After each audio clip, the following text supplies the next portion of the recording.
Arriviamo a Angelo Martucci e il suo Fuori Luogo. Ciao, io sono Angelo, vi presento Fuori Luogo.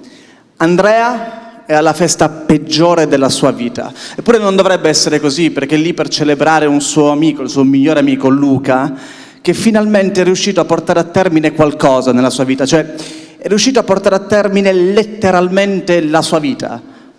Perché Luca si è impiccato e Andrea non è ad una festa, ma è ad una veglia funebre.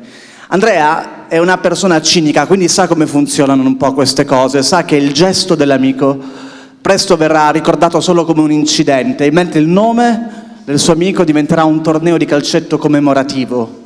E infatti alla veglia funebre nessuno parla del suicidio, anzi qualcuno ha avuto la brillante idea di portare un caciocavallo.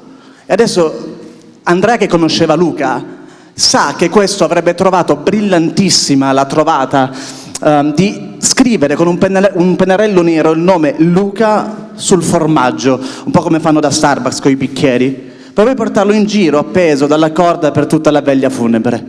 Andrea e Luca hanno poco più di 30 anni e, come tanti loro coetanei, sono cresciuti con dei sogni. E questi sogni sono diventati sempre più grandi, così grandi da esplodere. E cosa rimane poi nel fumo e nei detriti? Beh, rimangono gli adulti e rimangono i perdenti.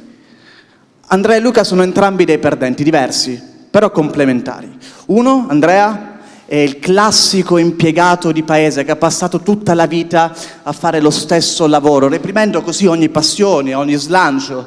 E questo l'ha reso cinico. Luca invece, prima di ammazzarsi, era il contrario, era una persona che ha vissuto in balia di ogni sua pulsione accidentale, passione accidentale, senza però trovare mai qualcosa che lo appassionasse davvero, condannandosi a una vita fuori luogo. Il suicidio di Luca diventa per Andrea un punto di svolta importante. Durante la veglia funebre, Andrea crede di parlare con Luca grazie al potere conferitogli da 2 notti insonni e 7 gin tonic, ma in realtà sta parlando a se stesso. Un se stesso migliorato che ha preso la parte migliore dell'amico ed è adesso pronto a vivere una vita al meglio delle sue potenzialità. Fuori Luogo è un dramedy, completamente ambientato durante una veglia funebre, ed è una rassegnata e alcolemica storia di amicizia e di elaborazione del lutto, con qualche breakdown emotivo, con un po' di black humor sparso, quella con almeno un paio di battute sulla lunghezza del pene di Luca. Grazie mille.